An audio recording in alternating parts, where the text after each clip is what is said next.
Hey guys, welcome back. See what I've got in my hands here. This is a broken friction disc from a Briggs & Stratton snowblower. Now these Briggs & Stratton snowblowers are just notorious for having almost all the parts on back order.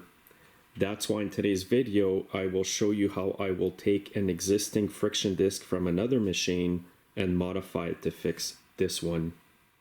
So what I've got here is an old disc from a Toro snowblower. This is old new stock that I bought from small engine shops that went bankrupt. It's pretty well the same size, pretty well identical, except for the hole in the center and the small bolting holes. So what I'm going to do today is stick this disc here on my lathe. I'll cut out the circle bigger and then line up the holes here so that I can bolt it back onto the hub.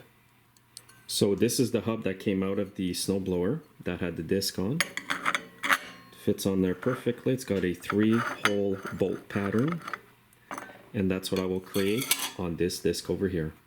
Now before I get started here, I'm just going to use the old disc as a template, and this is as close as I can get it here, I think.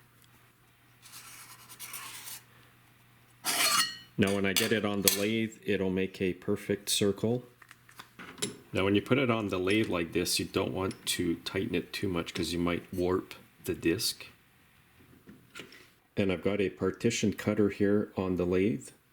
So I'll basically just line up the cutter. So I've got the cutter here aligned with my mark. I'm going to try to follow that line. I'm not going to try to cut too much off. I'd rather cut a bit less off and enlarge it if I have to. If I cut it out too big, it's going to be sloppy on the hub. And I'll be spinning the lathe quite slow to do this. Now you might be wondering, hey, your chuck is butt right up against the disc here, Don, and you're going to break something. Well, these little partition cutters are replaceable, and I will just sacrifice one for this job.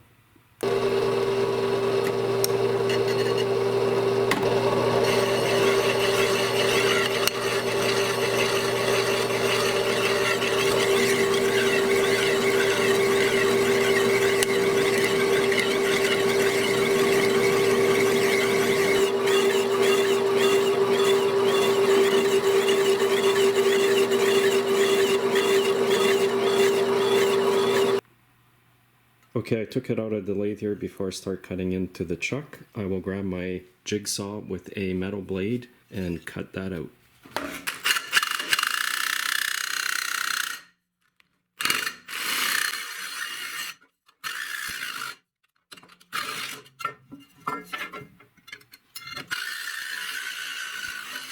Okay, so I've unbolted it, put it back on. I didn't realize with my lathe that the chuck would go out this much, so now it gives me clearance over here. I need to cut a little bit more off the disc here and hopefully it will fit on the hub.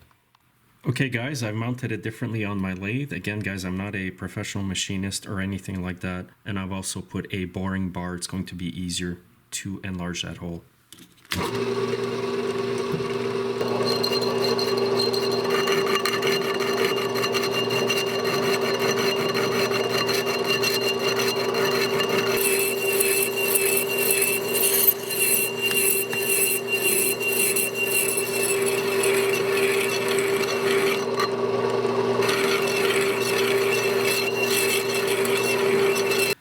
Okay, let's try it now.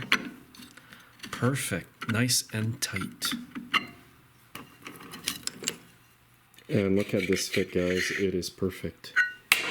Even though I am not a perfect machinist. And I'm just going to clean the burrs here with this little flap disc.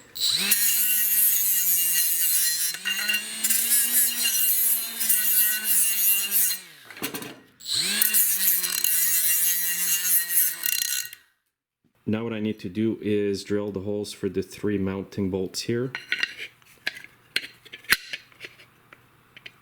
Now the trick is to drill the holes and not get into the other holes, and it's a bit difficult because they're so close. I'm actually going to use the part from the old disc here.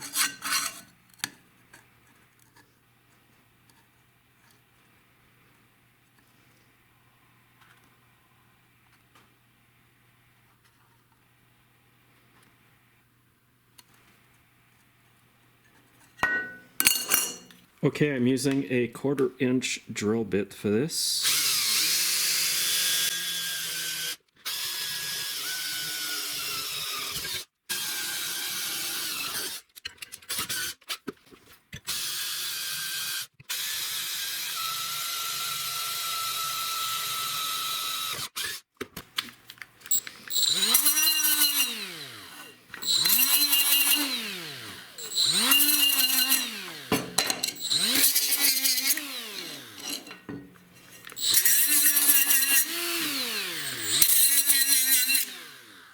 Alright, so it fits perfectly on there. I've had to go in with a file and enlarge my holes just a bit.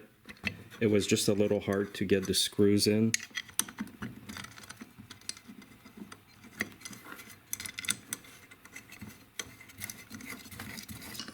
And these are all 10mm head bolts.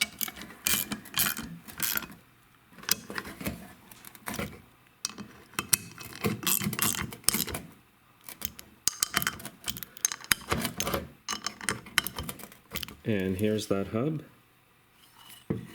This one here is a much higher quality disc than the original Briggs one was. So I don't think you'll have any more issues with this one. Alright guys, I'm going to reinstall it on the machine, and I'm kind of anxious to try it out with the new disc. Now when I got the machine here, the disc was broken inside, so I'm not sure if it should be bolted this side here or flipped around. But I looked at the old disc and I'm pretty sure this is the way it bolts on the hub. Now when you put the hub in, take note of this here, this groove hole, and this pin here goes right into it.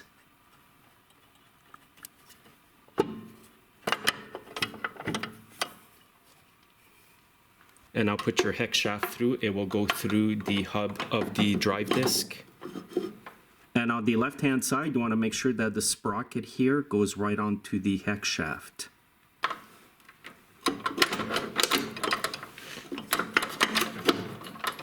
And there's a small sleeve that goes right onto there. And then your bearing goes on here. And then you have a bolt. So make sure this bolt is tight on this side.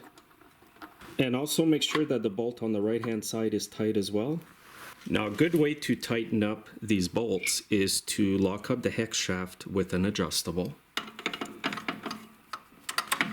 So just hold it like that. And now you can tighten up the bolts without the shaft turning on you.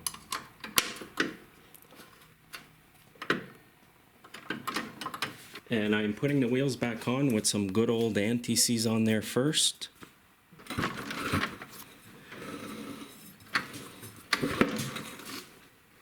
And while you have the machine apart, you might as well throw some grease or chain lube on the chains.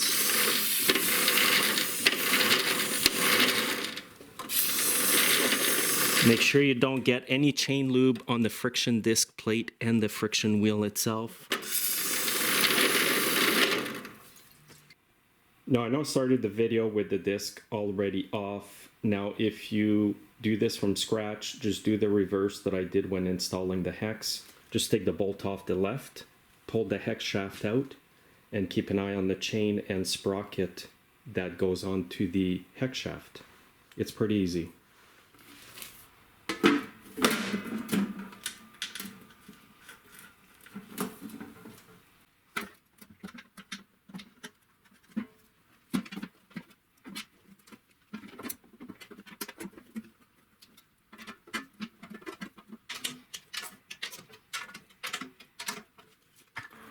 Okay, I've got it outside here, guys. I'm going to start it up, and hopefully everything works the way it should.